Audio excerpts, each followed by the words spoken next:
A very good evening to everyone. तो आज हम इलेक्ट्रोस्टैटिक्स के बारे में पढ़ेंगे। तो सबसे पहले हम देखेंगे कि इलेक्ट्रोस्टैटिक्स होता क्या है। The branch of physics which deals with the study of electric force, electric potential, electric field and electric energy due to charge at rest, तो उसको हम इलेक्ट्रोस्टैटिक्स बोलते हैं।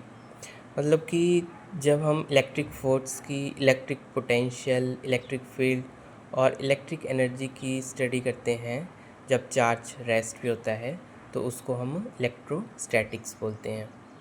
तो जो लाइटनिंग होती है आसमान में, तो वो किसकी वजह से होती है? वो भी इलेक्ट्रिक डिस्चार्ज की वजह से ही होती है।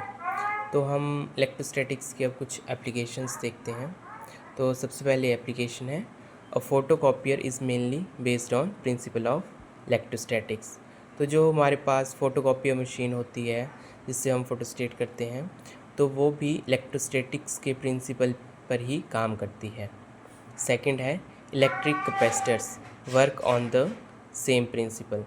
जो इलेक्ट्रिक कैपेसिटर होते हैं, जो कि हमारे इलेक्ट्रिकल इंस्ट्रूमेंट तो नहीं कहेंगे, बट जैसे अप्लायंसेस होते हैं इलेक्ट्रिक, उनमें कैपेसिटर यूज़ होता है, तो वो भी इसी प्रिंसिपल पर काम करता है। थर्ड है pollution can be control by method of electrostatics. For example electrostatic precipitators of fly ash. तो जो पोल्यूशन है उसको भी हम कंट्रोल कर सकते हैं इलेक्ट्रोस्टैटिक्स के थ्रू।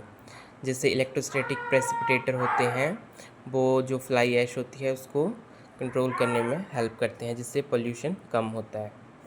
फोर्थ है spray painting and powder coatings are done with the same principle. तो जो स्प्रे पेंटिंग होती है या पाउडर कोटिंग्स होती है, वो भी इसी प्रिंसिपल पर बेस्ड होती है इलेक्ट्रोस्टैटिक्स के।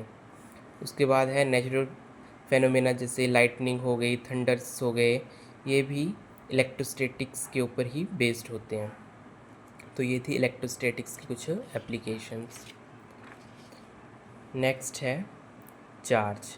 तो हम देखेंगे चार्ज क्या होता है। तो सबसे पहले इलेक्ट्रोस्टैटिक्स में चार्ज ही आता है। The flow of electrons in a conductor is called electric charge. तो किसी भी कंडक्टर में जो इलेक्ट्रॉन्स फ्लो होते हैं, उसके फ्लो को हम चार्ज बोल देते हैं। The flow of electrons in a conductor is called as electric charge. अब इस चार्ज को हम किस सिंबल से डिनोट करते हैं? इसको हम स्मॉल क्यू से डिनोट करते हैं। नेक्स्ट आता है इसका नेचर क्या है। तो चार्ज जो है वो एक स्केलर क्वांटिटी है। इट मीन्स इसकी कोई डायरेक्शन नहीं होती है। मैग्नीट्यूड तो होता है लेकिन डायरेक्शन नहीं है। It means a scalar quantity है। नेक्स्ट है एसआई यूनिट ऑफ चार्ज। तो चार्ज की एसआई यूनिट जो है वो कूलम होती है। इसको हम कैपिटल सी से डिनोट करते हैं। इसके बाद आता है डायमेंशनल फार्मूला ऑफ चार्ज। तो चार्ज का डायमेंशनल फार्मूला यहाँ हम निकालेंगे। तो हमें पता है, इसको हम जो करंट होता है उसको आई से डिनोट करते हैं। I is equal to q upon t होता है।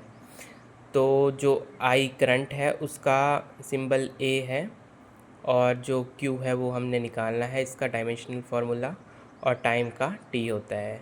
तो चार्ज का जो डायमेंशनल फार्मूला आ जाएगा हमारे पास, वो आ जाएगा ए टी। तो चार्ज का डायमेंशनल फार्मूला हुआ ए टी।